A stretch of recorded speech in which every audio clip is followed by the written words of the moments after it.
Hello Mireille et Paulette, j'espère que vous allez bien, je suis ravie de vous retrouver dans une nouvelle vidéo et aujourd'hui on va parler de la peau. Alors pour celles et ceux qui ne me connaissent pas, je suis une naturalista, c'est-à-dire que je consomme essentiellement des produits naturels et bio pour la peau et aujourd'hui je vais t'apprendre les 12 erreurs que tu fais avec ta peau.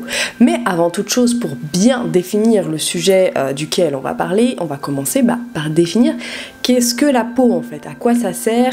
Mais avant toute chose, si tu souhaites m'aider à vivre de YouTube, si tu aimes mon contenu, n'hésite pas à aller regarder une petite publicité sur mon Utip dans le haut de ma barre d'infos.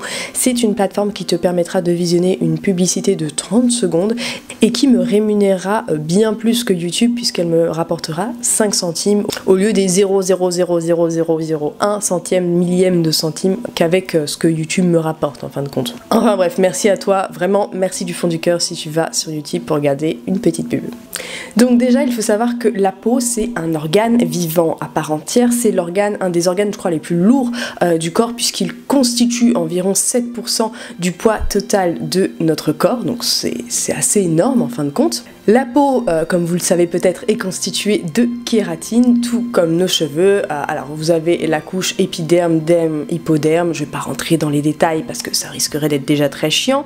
La peau a énormément de capacités, c'est-à-dire qu'elle a des capacités d'auto-régénération. Elle s'auto-équilibre puisqu'elle est capable de réguler d'elle-même son pH. Et je ne sais pas si vous êtes au courant, mais la peau a également une fonction de respiration. Et oui, puisque 1/6 de la respiration s'effectue par la peau. C'est d'ailleurs pourquoi certains grands brûlés peuvent mourir non pas du manque d'oxygène des poumons, mais du manque d'oxygène qui se fait par la peau. Il faut savoir également que la peau c'est un organe émonctoire. Et en fait, qu'est-ce qu'un organe émonctoire? C'est un organe qui nettoie, comme le foie, les reins, etc. C'est un organe qui a pour but de nettoyer notre corps des toxines, des déchets. Donc clairement, la peau c'est un organe d'échange. Elle va aussi bien capter des éléments de l'extérieur et en rejeter du coup de l'intérieur. La peau c'est clairement le miroir de notre état interne, de notre organisme, de notre état de santé. La peau, comme je te l'ai dit, c'est un organe émonctoire. Et si tes organes émonctoires vont bien, ça veut dire que tu es en bonne santé.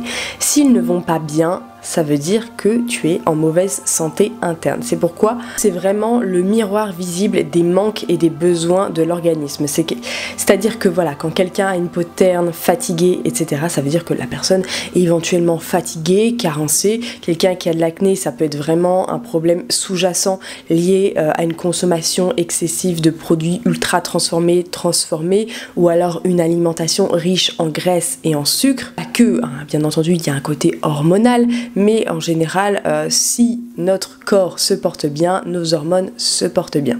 Donc vraiment, avoir une jolie peau, c'est pas qu'une question d'esthétique, hein, c'est vraiment une question de santé. Et aujourd'hui, je vais t'expliquer du coup les 12 erreurs que beaucoup de youtubeuses conseillent dans leurs vidéos et qui, en fin de compte, ne sont vraiment pas de bons conseils à adopter. Première erreur que beaucoup de youtubeuses conseillent, c'est-à-dire qu'elles vous conseillent souvent, quand c'est des youtubeuses make-up, d'acheter un fond de teint non comédogène. Alors là tu te dis mais pourquoi, en quoi c'est une erreur d'acheter un fond de teint non comédogène? Eh bien tout simplement parce que la mention non comédogène est une mention qui n'est régie par aucune loi, aucune norme. C'est-à-dire que la marque de make-up qui appose la mention non comédogène peut très bien y avoir mis des ingrédients comédogènes à l'intérieur, comme les silicones qui sont très occlusifs pour la peau et qui les empêchent et qui vraiment l'empêchent de respirer et d'avoir son action émonctoire respirante que je vous ai expliqué précédemment. Une marque peut décréter que son fond de teint est non comédogène tout simplement en ayant pris une petite poignée de personnes, hein. Vous regarderez, la mention non comédogène elle est précédée souvent d'une petite étoile et testée sur 30-50 personnes et si ces 30-50 personnes ont décrété que ça ne leur avait pas fait spécialement de boutons, c'est déclaré comme non comédogène même si vous trouvez des ingrédients occlusifs étouffants pour votre peau. Donc ça ne veut rien dire puisque peut-être qu'ils ont pris 30 personnes d'âge mûr qui sont potentiellement moins susceptibles au fait d'étouffer la peau avec des silicones. Donc Vous voyez que c'est pas une étude réellement scientifique, la mention non comédogène. Donc très clairement, ce que je vous conseillerais, c'est de ne pas acheter de fond de teint pétrochimique conventionnel, parce que ceux-ci sont majoritairement bourrés de silicone, et si vous en appliquez tous les jours, c'est extrêmement occlusif pour votre peau. Ça vous crée des points noirs, des petits boutons, des irrégularités, des comédons et parfois même jusqu'à des micro-kystes. Préférez plutôt les make-up minéraux. Pour ma part, j'aime beaucoup la marque Lily Lolo, qui est une marque naturelle et qui laisse vraiment respirer la peau. Deuxième erreur que beaucoup de youtubeuses conseillent, et c'est une ineptie, mais c'est à marcher sur la tête, c'est de mettre une base. Elle vous conseille tout le temps de mettre une base parce que ça va lisser la peau, et elle nous dit ça va vraiment faire barrière entre la peau et le fond de teint. C'est totalement débile. Voilà, qu'on se le dise, c'est débile. Puisque si vous regardez la listing key d'une base de maquillage, les 3/4 des bases sont des bases archi siliconées, c'est-à-dire que le diméthicone, l'amodiméthicone, le cyclopentasiloxane sont des composants majeurs de ces bases, et ces composants-là sont bien entendu des silicones qui sont extrêmement occlusifs et délétères pour votre peau. Donc c'est pourquoi mettre une base, c'est la pire des choses à faire si on a une peau à tendance comédogène ou une peau à tendance sèche, etc. Alors effectivement, ça va créer une barrière, mais quelle barrière? Une barrière de plastique, puisque, je vous le rappelle, le silicone, tes moules en silicone, tes implants en silicone, bah c'est du plastique, qu'on se le dise. Donc ça revient en plus de ça à rajouter une couche de plastique sur ta peau, plus la couche de fond de teint, et là je peux te dire, Mireille, que ta peau ne respire, mais vraiment, vraiment pas, et ça sera extrêmement délétère pour elle. Donc clairement, évite sincèrement de mettre une base avec des silicones à l'intérieur, surtout si tu as des problèmes de peau, éventuellement pour des événements tels qu'un mariage, etc., pour vraiment prolonger la tenue du make-up et smoother la peau, puisque oui, les silicones vont avoir un aspect ultra lissant, ça va faire comme une couche de plastique sur ta peau. Effectivement, ta peau va être toute lisse, mais vraiment à garder pour des occasions très très particulières. Troisième erreur que tu fais avec ta peau, c'est de ne pas mettre d'huile. Alors là, tu vas me dire, mais attends, t'es chelou toi comme meuf.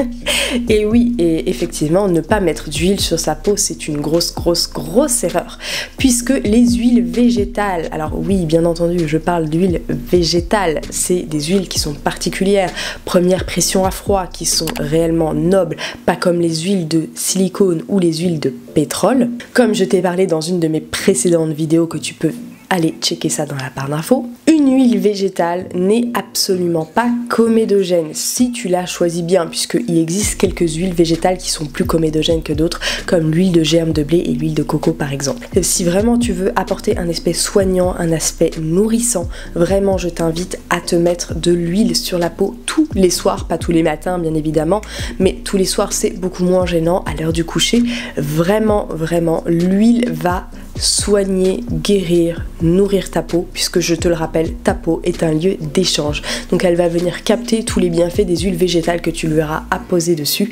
Et non, je vais couper court tout de suite à cette idée reçue. Si je mets de l'huile, je vais avoir la peau grasse, mais alors là, Paulette, mais alors là, pas du tout. Si tu savais, à partir du moment où j'ai mis une vraie huile végétale sur ma peau tous les soirs, ma peau a arrêté de huiler, de graisser les semaines qui suivaient l'application quotidienne d'huile végétale le soir. Ma peau est devenue normale, alors qu'avant j'avais une peau mixte à grasse sur la zone T. Donc vraiment je te conseille d'aller regarder ma vidéo sur les huiles végétales, c'est hyper bien. Moi c'est quelque chose dont je ne me passe absolument plus. Quatrième erreur que tu fais, c'est de nettoyer ta peau avec un gel nettoyant pour peau grasse, pour peau mixte, etc. Alors là, t'es en train de me dire, ouais, mais attends, j'ai la peau mixte, c'est fait pour les peaux mixtes, enfin, c'est pas logique là ce que tu me dis, Paulette. Eh ben si. Tout simplement parce que ces gels nettoyants spécial peau grasse, peau acnéique sont bourrés de sodium laureth sulfate, et je t'ai déjà fait une vidéo dessus. Les SLS, les ASLS sont extrêmement irritants, asséchants pour ta peau, et clairement si tu as des problèmes de peau, c'est des choses que tu devrais clairement éviter, puisque, je te le rappelle encore une fois, ce gel nettoyant là contient du sodium laureth sulfate en première ligne dans la composition, et le sodium laureth sulfate, je te le rappelle, c'est quelque chose qui est contenu dans ton liquide vaisselle. Oui, oui Mireille, oui, tu te laves le visage avec ton liquide vaisselle, c'est exactement la même chose. Et en plus de ça, souvent dans les compositions de gel nettoyant de ce type-là, pour peau grasse, pour peau mixte, ils rajoutent des plastiques tout simplement pour donner cet effet un petit peu plus smooth sur ta peau, un petit peu plus glissant, moins asséchant. Et autant te dire que te mettre des copolymères, des extraits de plastique sur ta peau, c'est peut-être pas ce qu'il y a de mieux. Donc vraiment, les compositions voilà, de ce type de produits sont vraiment clairement à bannir. Ce que je te conseillerais vraiment pour te nettoyer la peau au quotidien, c'est vraiment une mousse. Alors si tu as des problèmes d'acné, une mousse peut-être avec un conservateur à base d'alcool, puisque l'alcool justement va vraiment empêcher le développement bactériologique, et souvent dans les compositions naturelles on a de l'alcool qui est présent dans certains trucs. Donc pour un nettoyant, c'est pas gênant si tu le supportes. Dans une crème de jour, ça le sera peut-être un petit peu plus si ça serait peut-être un petit peu plus gênant si tu as une peau sensible, mais si tu as une peau grasse, une mousse nettoyante avec comme conservateur un petit peu d'alcool, aucun souci. Voilà, par exemple, tu as la mousse nettoyante Cattier qui est très bien. Je te mets un lien dans la barre d'infos. Elle est cool, elle est clean, elle nettoie très bien. Sinon, l'astuce zéro déchet, ça va être d'utiliser un savon saponifié à froid. Et la différence d'un savon saponifié à froid, c'est qu'il va réellement avoir des matières nobles à l'intérieur, du beurre de karité, des huiles de coco, etc. Et il sera beaucoup plus doux pour ta peau et respectera beaucoup plus ton film hydrolipidique. Et bien entendu, tu peux le choisir traitant ou non. Par exemple, moi, pour mes enfants, j'utilise le savon Clémence et Vivien, le chérubin qui est sans huiles essentielles, mais tu peux aussi bien t'orienter. Par exemple, moi en ce moment j'utilise l'émir de Clémence et Vivien qui est à base de cèdre d'Atlas et de charbon végétal activé, qui va avoir cet aspect purifiant pour la peau qui est hyper intéressant à avoir. Mais sinon, tu peux tout simplement utiliser une base lavante neutre si tu n'as pas de problème particulier pour te nettoyer le visage, le corps et les cheveux, aucun souci. Cinquième erreur que tu fais, du coup dans la suite de décaper sa peau, c'est d'utiliser avec gel nettoyant sulfaté une brosse nettoyante. Et là, c'est clairement une très mauvaise idée, Mireille. Tout ce qui est Clarisonic, brosse tournante, brosse nettoyante, enfin je ne sais quelles inepties, c'est vraiment ultra délétère pour votre peau, puisque la peau est constituée d'un film hydrolipidique. C'est un mélange de sueur et de graisse, de sébum, que ta peau produit tout simplement pour s'imperméabiliser et se protéger. Et du coup, si tu décapes ta peau tous les soirs ou tous les matins avec une brosse type Clarisonic ou toutes les inepties que pas mal de youtubeuses nous vantent, tout ça pour nous faire consommer, ça va dégommer ce film hydrolipidique et justement ça va faire encore plus graisser ta peau, puisque pour réagir à cette agression elle va produire encore plus de sébum et tu vas briller encore plus. Et en plus de ça, comme ta peau perçoit ça comme une agression, elle va développer potentiellement plus de comédons, de points noirs, de micro-kystes. Donc vraiment, si vous pouvez éviter les brosses nettoyantes, vraiment fuyez ce type de brosse. En plus de ça, c'est vraiment hors de prix. Pour avoir déjà testé ces brosses, je peux te dire, Mireille, que sincèrement j'ai eu énormément de comédons, de micro-kystes au niveau de la mâchoire à partir du moment où j'ai utilisé ces brosses. Clairement, c'est pas ce que je te conseille. Si vraiment tu veux avoir quelque chose de nettoyant qui désincruste entre guillemets, je te conseille vivement l'éponge Konjac. C'est beaucoup plus doux, c'est naturel, c'est biodégradable et en plus de ça, ça n'agressera pas autant ta peau.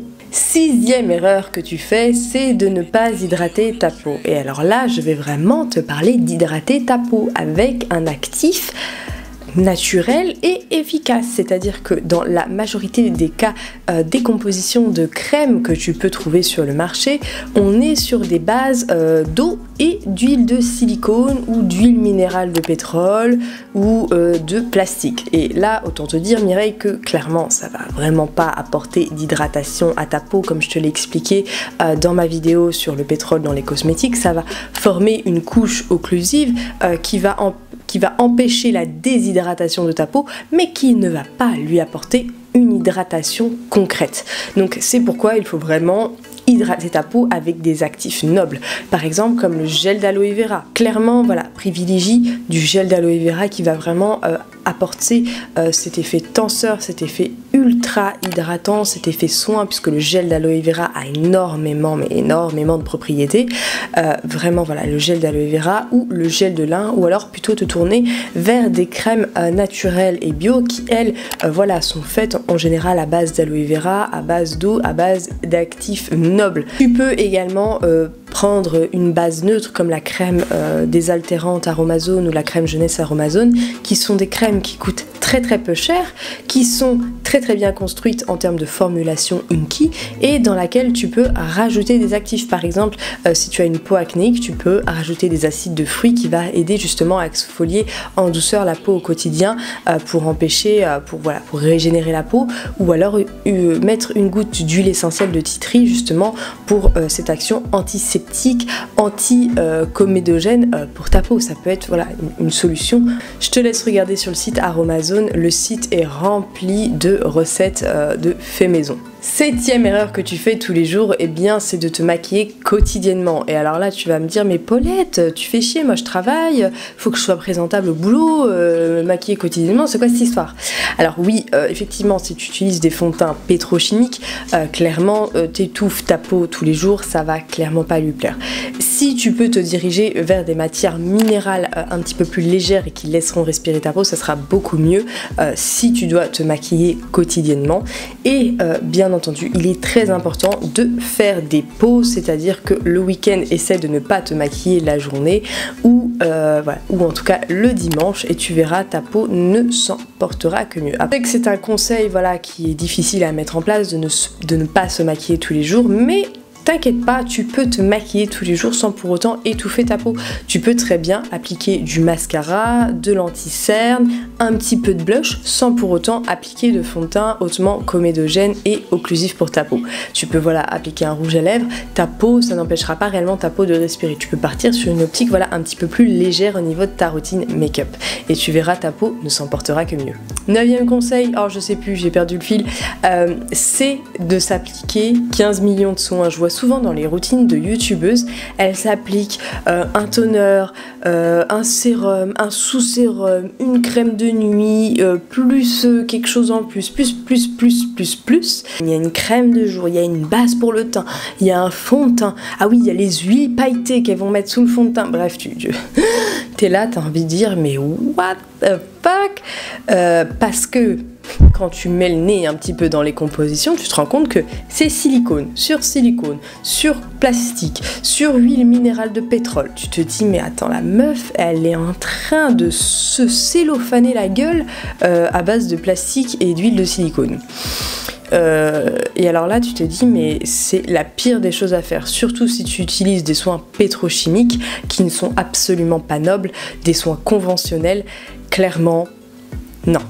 Ne t'applique pas 15 millions de soins, ça ne sert à rien compte tenu de leur composition. Puisque comme je te l'expliquais dans ma vidéo sur les silicones, bah pas très noble, pas très intéressant en termes d'actifs quoi. Donc vraiment, si tu utilises encore des soins conventionnels, évite de t'appliquer 15 millions de produits, ça ne changera rien et ça aura peut-être même un effet encore plus délétère, puisque si tu superposes les couches de silicone, je t'invite à regarder les compositions des produits que tu utilises, vraiment je pense que ce n'est pas une bonne idée pour ta peau. Par contre, si tu utilises des soins naturels ou une routine layering mais naturelle, là bien évidemment, moi c'est ce que je fais, je mets un hydrolat, donc c'est une eau qui équivaut à un toner dans la vie de tous les jours.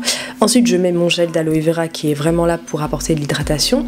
Je mets parfois une crème de jour ou pas, ça va dépendre de mon envie du moment, une crème de jour traitante en général puisque j'ai de temps en temps des petits boutons. Et une huile végétale première pression à froid, donc ça va dépendre voilà, de mon envie du moment. Je vais choisir une huile adaptée à mes besoins. Là j'ai mis 4-5 produits, mais ce n'est pas des produits qui sont occlusifs pour ma peau. D'ailleurs si tu souhaites obtenir une routine layering qui est très bien, qui est déjà toute faite, adaptée aux peaux mixtes, aux peaux sèches, aux peaux sensibles, aux peaux matures, enfin ça va dépendre de tes problématiques, je te conseille vivement la marque Paima. Elle propose des kits déjà tout faits avec le nettoyant, le savon qui va bien saponifier à froid, vraiment très bonne marque, packaging somptueux, t'as les petits cotons lavables en mode zéro déchet, franchement cette marque c'est une pépite. pépites. Vraiment, voilà, si tu veux te renseigner dessus, je te mets le lien dans la barre d'infos. 10e erreur, faire confiance à quelqu'un ou à une application pour définir son type de peau. Alors sachez que vous êtes seul et uniquement vous à pouvoir définir votre type de peau, puisque c'est vous qui vivez en permanence avec elle. C'est pas une nana sortie de la cuisse de Jupiter qui va te dire « Ah non mais toi t'as une peau sèche, mature, etc. » Je vous jure qu'on m'a déjà fait des diagnostics de peau mais complètement à la ramasse. Elle était dans les choux. Donc vraiment, pour définir ton type de peau, toi seul est capable de le faire. Alors si tu veux une vidéo pour définir ton type de peau, n'hésite pas à m'écrire ça dans les commentaires. Si beaucoup de commentaires voilà, si beaucoup de commentaires de ce type là reviennent, je te la ferai sur ma chaîne YouTube. 11e erreur, et alors celle-là je crois que c'est la pire, c'est de se démaquiller à la lingette ou à l'eau micellaire. Et alors là, la lingette, je crois que c'est pire. J'ai jamais pu me démaquiller à la lingette. Puisque, en fait, la lingette, bah déjà, outre sa composition plus que dégueulasse, outre le fait que ce ne soit absolument pas écologique, ça va plus finalement tartiner le silicone sur ta peau et pas réellement le faire partir. Puisque, oui, les silicones ne s'en vont qu'avec des tensioactifs ultra agressifs comme le sodium laureth sulfate. Voilà. Donc, si tu veux vraiment nettoyer ta peau et la laisser respirer pour la nuit, clairement te démaquille vraiment pas à la lingette, c'est la pire des bêtises à faire. Vraiment, il faut utiliser de l'eau et un tensioactif et du savon. Et l'eau micellaire, pourquoi? Parce que tout simplement les eaux micellaires du commerce, tu regarderas toujours la composition, en plus du fait de ne pas être noble, et bah tout simplement ça laisse un résidu sur la peau, puisque l'eau micellaire normalement c'est fait pour être rincée, puisqu'elle contient des tensioactifs et pour bah évidemment enlever les saletés. Donc le mieux c'est quand même de rincer ton eau micellaire après, hein, puis en plus de ça, une eau micellaire ne démaquille pas totalement parfaitement, puis en plus de ça je pense que tu mets 15 heures à te démaquiller à l'eau micellaire, parce que souvent je les vois les youtubeuses à se tartiner 36, 56 millions de coton pour les yeux, pour pas les yeux, pour la bouche, etc. Pareil pour les démaquillants biphasés, si tu les rinces pas, typiquement là le truc Garnier là qu'on nous a vanté il y a pas si longtemps que ça, la phase huileuse c'est du silicone, donc ça veut dire que tu enlèves ton silicone pour te retartiner du silicone derrière. Si tu le laves pas, ça n'a vraiment aucun intérêt, Paulette. Vraiment, je t'invite vraiment à nettoyer ce type de produit, surtout si c'est des produits conventionnels que tu te mets sur la peau, ça sera hyper délétère quoi. Clairement, ne te démaquille jamais à la lingette, jamais à l'eau micellaire, encore plus au démaquillant biphasé, surtout si tu le rinces pas vraiment, ou alors si tu le fais, finis toujours par te laver le visage à la fin. 11e erreur, et alors là, beaucoup de personnes dans les commentaires, je vous vois déjà écrire vos petites bêtises. Oui, mais moi j'utilise des marques de luxe. Oui, mais moi j'utilise des marques de parapharmacie. Donc les compositions, c'est beaucoup mieux et j'évite tous les problèmes que tu viens de citer. Et alors là, non Mireille, non, non, non, non, non, non. Je suis désolée de te le dire, c'est une erreur monumentale, puisque les produits de parapharmacie et les produits de luxe ne sont absolument pas garants de bonne composition et d'ingrédients nobles. Et oui, et il suffit juste de retourner à quelques petits produits de chez Clinique pour te rendre compte que les silicones arrivent en première position, et ça même chez les marques hors de prix type La Prairie, dont je te mets une composition si je la retrouve juste là, dont le premier ingrédient de cette crème est une crème à 600 €. Le premier ingrédient c'est du pétrole. Standing ovation pour La Prairie qui nous fout du pétrole dans sa crème à 600 €. Alors là, je m'incline, vraiment je m'incline. Donc vraiment, tu peux le voir, toutes les marques, hein, toutes, que ce soit Yves Saint Laurent, Clinique, Clarins, il y a du silicone partout dans leur composition. Tu vas dans un Sephora, tu retournes les compositions, tu apprends à lire les Stinky, Mireille, c'est vraiment important. Tu vas voir que tous ces soins de luxe que tu payes la peau des miches te vendent en réalité du pétrole et du silicone, qui sont des matières très peu nobles et très très cheap à mettre dans une composition pour se faire un max d'argent sur ta petite crinière, Mireille. Donc clairement, voilà, les filles qui me disent moi je consomme du luxe, c'est pour ça que la composition elle est mieux. Non, non et non, Mireille. D'ailleurs, si tu veux vraiment t'informer un petit peu plus sur les cosmétiques, je te recommande vivement le La Vérité sur les cosmétiques de Rita Stien. Je te mets le lien dans la barre d'infos, ce livre est absolument génial. Et alors les marques de parapharmacie, c'est exactement, mais exactement la même chose. Aven, c'est du pétrole, La Roche-Posay, c'est des sodium laureth sulfate, c'est des parabènes, c'est des phénoxyéthanol, des perturbateurs endocriniens. Vraiment, c'est pas plus naturel qu'une marque de luxe, c'est pas mieux, vraiment en termes de composition, hein, je t'assure Mireille, vraiment, les marques de parapharmacie sont similaires aux marques conventionnelles, hein. D'ailleurs c'est pour ça qu'on distingue bien le bio du pas bio et qu'il y a plusieurs marques de parapharmacie qui se mettent à faire du plus naturel, entre guillemets chlorane, même si c'est du pur greenwashing, j'y viendrai prochainement dans une vidéo je pense. Mais pour te donner une brève idée, le produit SkinCeuticals, qui est un produit de parapharmacie je crois, c'est une marque détenue par L'Oréal, typiquement là on est sur un sérum hydrating moisture enhancing fluid with high contents ions je sais pas quoi, hyaluronic acid bla bla bla bla bla.